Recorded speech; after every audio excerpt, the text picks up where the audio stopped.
Bonjour tout le monde, bienvenue sur la chenille pour une nouvelle leçon de résistance des matériaux. Nous allons attaquer la traction et la compression. Dans un premier temps, un ensemble de 3 exercices qui vont nous permettre de nous faire la main sur la manipulation de la formule que vous avez sur la droite. Vous voyez à l'écran, la contrainte qui est égale à la force divisée par la surface. Donc on va s'amuser avec cette formule. Donc le grand 1, petit 1 qui est quelle est la contrainte d'une pièce d'acier de section 50 par 100 qui subit un effort de traction de 62 000 newtons. Pour illustrer cela, je vous ai mis un petit, comment dirais-je, on a un petit croquis en 3D.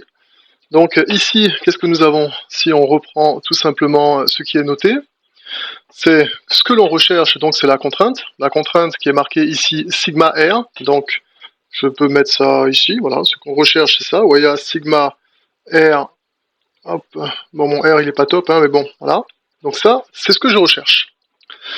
Ce qu'on me donne, qu'est-ce que c'est? On dit qu'on a une pièce d'acier de section 50 par 100, donc 50 en général, quand on fait ça, quand on écrit comme ceci, c'est 50 c'est la base, voilà, fois la hauteur, donc ici 50 mm et la hauteur ici qui est de 100. Et enfin, on nous dit qu'on a un effort de traction donc de 62 000. Donc si je veux représenter la flèche, je vais essayer de faire ça dans ce sens-là. Vous voyez là, voilà, on va vers l'extérieur et 62 000 newtons. Donc voilà ce qu'on a. Comment est-ce qu'on va résoudre cela? Tout simplement, on va appliquer la formule en faisant attention aux différentes unités. Sur la droite, vous pouvez voir que je vous ai mis un ensemble d'unités qui fonctionnent donc les unes avec les autres. Donc faut pas se rater, pas de kilopascal avec des newtons et des millimètres carrés, ça ne fonctionne pas. Donc ici, ma contrainte, qu'est-ce que ça va être? Ça va être tout simplement, je vais dire que la contrainte, vous voyez, R, c'est égal à donc la force, 62 000 newtons, que je vais diviser par l'air.